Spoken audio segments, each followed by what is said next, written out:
Hello guys, a very warm welcome to my IT class.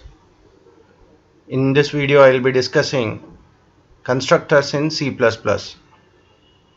We have already seen classes and object concept. I shall be giving you a I button if you have not gone through classes and object. First study classes and object and then you will be able to understand constructors in C++. So what would be the agenda here? What are constructors? Why to use constructors for a class? What if constructor is not defined? How your program behaves? What are the types of constructors? And let's write one example based on that. So that's what is our agenda here. So let's discuss first why we need constructor, what is a constructor and why we need it. You are already seen in classes and objects. This is the way we define a class circle, and this is our data. We call it as a data. So constructors are used basically to set values for this data. So that I'll come to that point. Here right now you are trying to initialize this radius. Radius is a private data member that cannot be accessed in main, like this c1.r is equal to 2.5. I cannot say this way. So that's why I need to define a member function to initialize it. What is the member function I have defined? It's the init member function. So I will be calling c1.init 2.5. So when you say circle c1, the system will give you some memory for it, for that radius r, and this is what circle c1. With this in memory, the allocation will take place. c1.init, now you are setting value for this r. So you will call init and you will come here. This r is of implicit object, you know. So now this is a c1 object and its 2.5 is initialized. So this is how you do initialization. But normally when you write programs, the basic thing, like when you declare primitives int x, and if you want to initialize some value to it, say you will give here itself at the time of declaration itself, you are giving, say float x is equal to 3.5. I'll initialize. So at the time of declaration you are setting value for the primitive variable, any variable you take. So how you are initializing primitives? Normally if you are in need of initializing primitives at the time of declaration, this is the way. Now same way I want to initialize an object also. I want to make behave my object almost like primitive as far as the initialization is concerned. So how you will be doing that now? So you are creating the object here now, circle c1. Now you are declaring an object. At the same time your object must be initialized, like you must set values for your data member. Say c1 has a radius as an attribute, so you must be able to give 2.5 like this. And if I create another object without this one, say now I'll not be giving anything, that time you may be interested in giving us some default value to radius. So that sort of thing I want. Like in primitives, if you have seen, say these are the automatic variables, they have junk values, garbage value. If you declare any static variable, static int I, so here it has a default initial value, that is 0. The same way I want objects to have some default initial value. I will not be passing anything. That time this is all possible with the help of constructors. So that is the need. Basically what it does and how the definition is there, that all we'll see here now one by one. I guess you got an idea, like why we need constructor. We want objects to behave like primitives. The way primitives are initialized at the time of declaration, the same way objects must be initialized at the time of creating an object or declaring an object. So let's see how we do it. First we try to make out what it is. how it is defined, the definition. It is called a special here. Why we call it as a special? It has some this one meaning for special. So it has some purpose. Why? Because it has the function name as class name itself. That is why it is a special. And what are the characteristics? So whenever normally when you define any function, you will choose the function name. Say now in the previous example we had taken void init was there. Init was used to initialize the radius like this. Now if you are defining constructor for your class, it will be a special way. It is a function only. It will behave like a function, but with some difference. First difference is what? First thing is what? It has the function name as class name itself. For which class you are defining? Let's say you are defining it for class circle. So this is a class circle, and you have a radius here. Float r is your radius. Then you will be defining it. So here you will be defining the constructor. Now there is no need of init. So we will not call explicitly. Now at the time of creating an object itself, it should be initialized. That's why you will be defining a constructor. So how you define? It has a function name as class name itself. So this is a function name.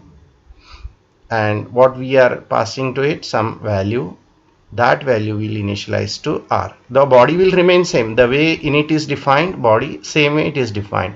Only the init method will not be there. Instead of that, circle will be there.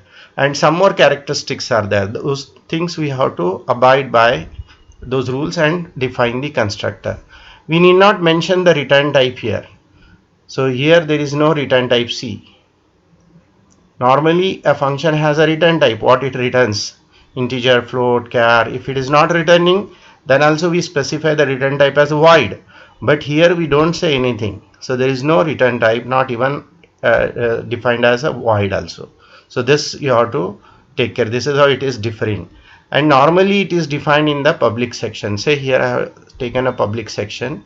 You can define it in private section also. That time your constructor will be only local to your class. So your class can create objects of that. Otherwise it is outside the class, it is useless. So that's why normally it is defined in the public section. And this, it cannot be a virtual. This is something related to polymorphism. So there I'll explain you. Just now remember, constructors cannot be virtual, whereas it's a counter method or counter constructor like destructor it is, that can be virtual. That I'll discuss in detail when we go for polymorphism. Under polymorphism we have a detailed discussion. Now I think this is enough for you, like what is a definition, what are the characteristics. Then let us see now how we can use it now.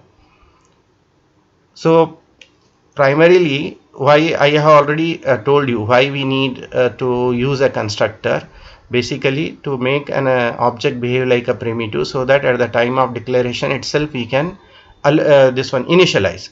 And moreover it also does the job of allocating memory. It allocates memory for an object. So the constructor, in the constructor body, if you want some explicit way of allocation, you can specify here. That is what memory allocation we say.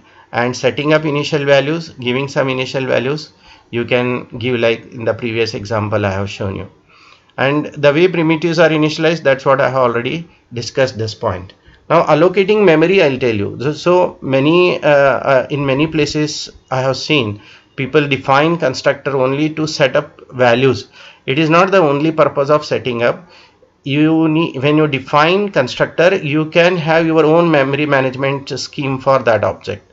See now here I will be defining one class myArray, and it has some pointer. It will create a dynamic array, say in star p comma n. It will create a dynamic array. So when it creates a dynamic array, that time I need to allocate memory for it. How you need to allocate memory dynamically? No, How you will do that? So you need to make use of new operator. If you just say this much, and if you try to initialize the pointer, from here the memory will come to P. So you need to allocate memory. This is your object, user defined object, user defined variable. That's why the way you want, that way you can allocate memory. For example, I'll say I'll be defining the constructor now here, public myArray. Now I'll be passing some size to it, int n or int m I'll take. So now what P, how much memory P should get now? P should get new int m. This is how you are allocating dynamically now. If you don't have constructor, then you need to have some other function and call it. At the time of creating a variable, you will not be able to construct memory for it. You have to have a separate function. Say now if I say my array in main, my array m1 10, then what happens here? You are creating the object m1 my array.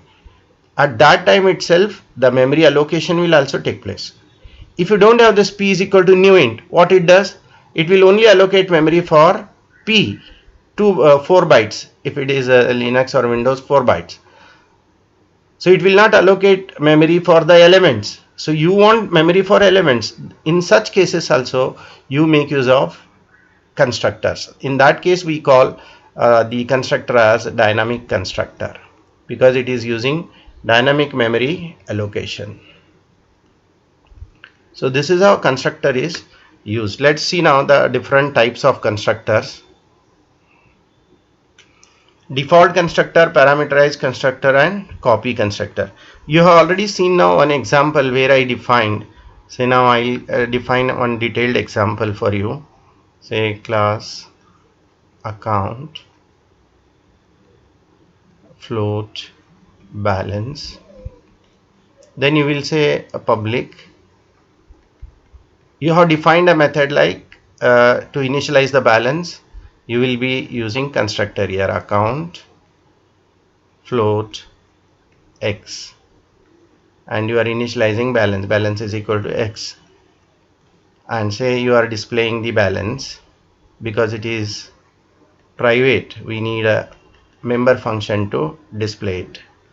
Cout bal. This is how I'll display. So done. Now I'll define main. Here I'll create an object. At the same time I'll initialize it like this. I'll be giving. Then I say a1.disp. My program will run absolutely fine, and I'll get the output as 5000. As a balance, I'll get output. Because you have used a constructor here, you have passed a value, and this 5000 will be copied in X, and that will assign to balance. When you say a1.disp, a1 is initialized. Now actually the interesting part is, I'll show you now. If I change the program now, I'll create another object a2. I'll create another object a2, and I say a2.disp.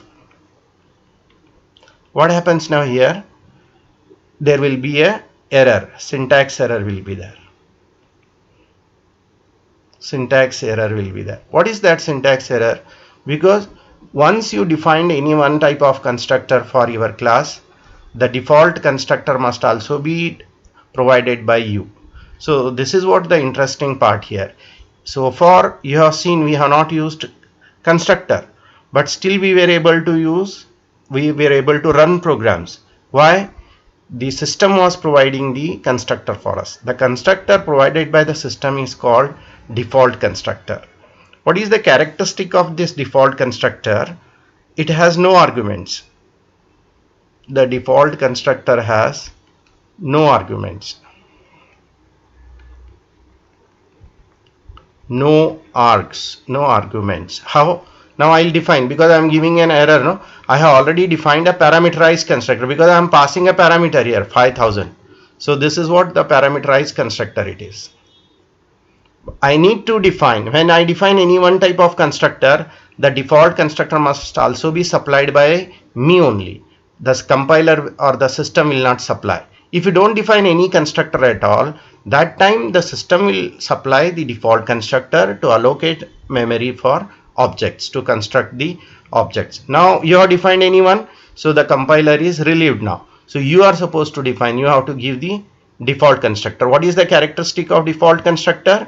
Again it is the same, the function name is be class name, it has no return type, but here there are no arguments for it, and there will be a body. Say if you want, you can set some initial value like 100 rupees, some default value. So whenever the account is created here without arguments, it will be initialized, its balance will be initialized to 100.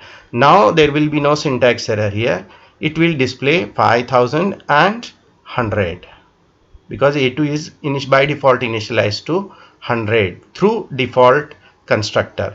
So the characteristic of default constructor is what? It will not accept any arguments. Say for A2 is constructed with default constructor, A1 is constructed with parameterized constructor. Say if you want to copy one object into another object, that time you will make use of copy constructor. This in the next video I'll elaborate, I'll have a special discussion on copy constructor, why C++ provides copy constructor, because there are two concepts, a deep copy and shallow copy of objects. So to have a deep copy of object, we need to define copy constructor, and what are the other ways through which we can have deep copying, that all we'll discuss in the next video.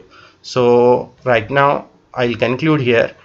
I guess you got an idea why we need a constructor and how we can use a constructor. Now I'll just summarize. Basically, constructor is used or defined for a class to make objects behave almost like primitives.